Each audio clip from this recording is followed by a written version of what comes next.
One from Chas on Substack, who says, how do you feel about having to speak behind bulletproof glass? Did it make you scared?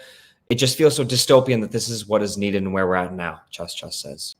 That is a great question. And I'm here in Texas, and I was visiting my nephew. I was visiting some family yesterday on the way to an event, and my nephew, who's 13, he said, "Are you behind bulletproof glass?"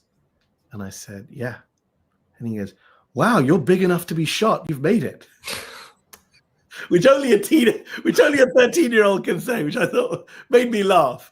Shouldn't laugh. It's depressing, right? This is the state of the world. I think a few commenters on YouTube under the speech that we posted, the whole full speech at the Zeteo page on YouTube. If you guys haven't seen it, the speech I gave on Saturday, and a lot of commenters point out, like, this is the state of the world. It's depressing to see, and I think it speaks volumes about the state of America.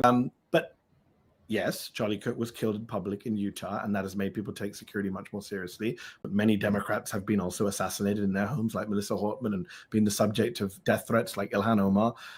So unfortunately, put aside political violence and assassination, we live in a country with lots of guns. And therefore, you have to take these precautions.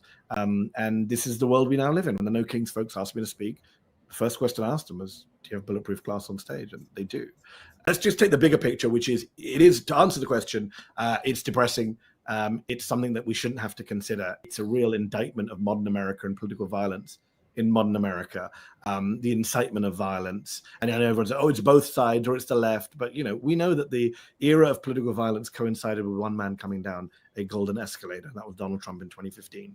We didn't have this kind of threats of violence before. One example I always give is, Republican members of Congress retired, citing threats from their own constituents. Mitt Romney, who spent, I think, $15,000 a day on personal security after he voted to impeach Trump at the very first impeachment trial on Ukraine. He said that many other Republicans wanted to vote with him, but they were scared for their own safety from Trump supporters, from Republicans, not from the other party. It's not that they were scared about being killed by Democrats, being killed by their own supporters who love Trump more than democracy. So I think that is the world we live in now.